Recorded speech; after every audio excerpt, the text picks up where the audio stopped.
A super authentic sounding homage to the wacky Roland RE201, this Shrek colored pedal is a must have. If you don't get inspired by it, then your brain doesn't work properly, and I hope you get better because brains are a nice thing to have in good working order. Brains. All right! Woo! Yes!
How's it going?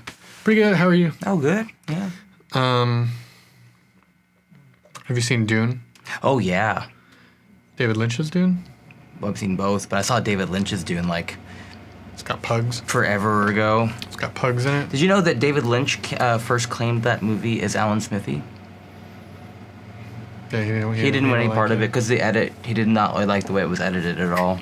I don't either. I didn't edit it, but so speaking of psychedelic space travel And sound, space. and sounds the weirding way, this pedal is great.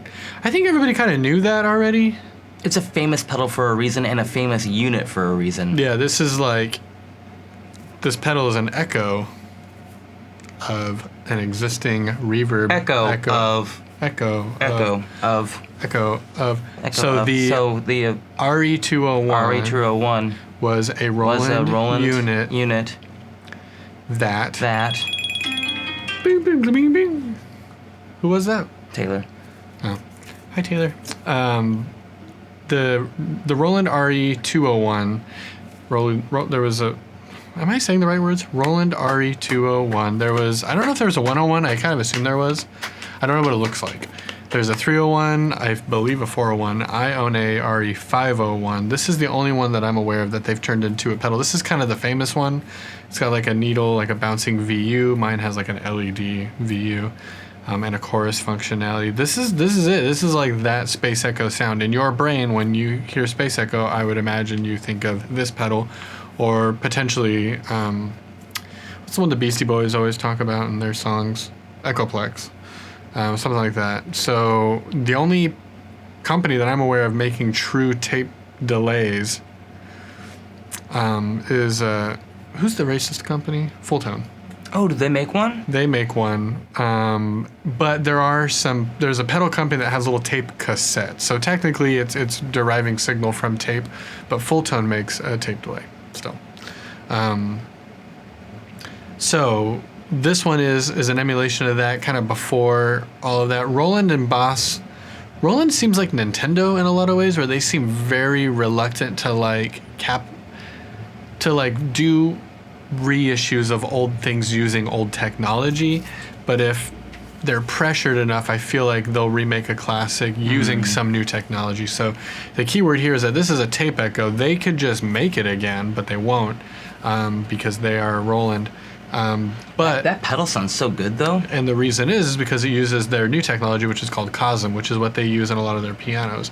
And it's a pretty, and drum sets too. It's a pretty advanced, I don't know what Cosm stands for. It stands for Cantaloupes on Silly Mangoes. And it is like an audio processing engine, or like I'm not explaining this right, but it's a way that they're able to replicate sounds virtually or digitally or whatever. So you have the Cosm engine or the Cosm sound providing what I assume is the ramp up and ramp down of the tape echo, which is where a lot of tape type delays or delays with tape functionality or tape settings kind of fail. This is like emulating the speed of the tape speeding up and slowing down. That's amazing. So that's more like elastic. So Cosm is really good at anything that's sort of elastic and, in between the lines. That's amazing. So like I don't know if you could tell from the video, I don't know if you could tell, but when I would like ramp up the speed, it felt like my tape echo because the tape machine is like, oh shit, and kind of has to kick into gear and speed the tape up. And also it's playing that signal back from playheads in the unit, so it's taking a little bit to get caught up.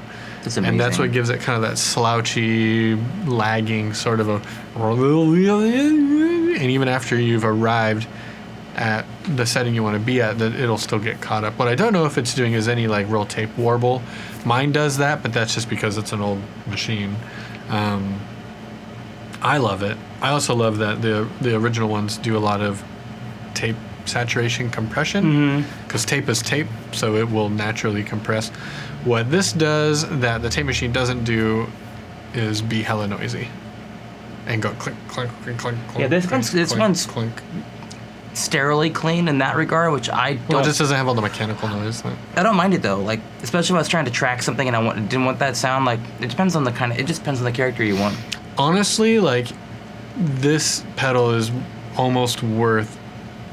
Like, I'm holding on to that 501 because don't really have a good answer for that. Like, it's a clunky unit. It's cool. That's why I'm holding on to it. It's cool and it's hard to replace.